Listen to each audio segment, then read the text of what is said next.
All right, it's Tony the Foodie. I'm back with Safe Burgers again.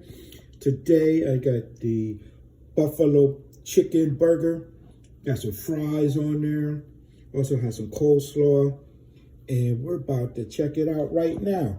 Let's take a look at this bad boy. Oh yeah, nice big piece of chicken. Let me take a bite. Yeah, that's pretty good.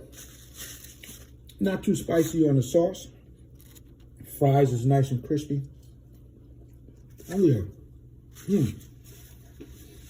It's Tony the Foodie. Let me know what you want me to review or eat next. Oh yeah, this burger right here is pretty good. Has a good amount of sauce on there. Nice and spicy. Tastes like Frank's Red Hot. You know, we put that shit on everything.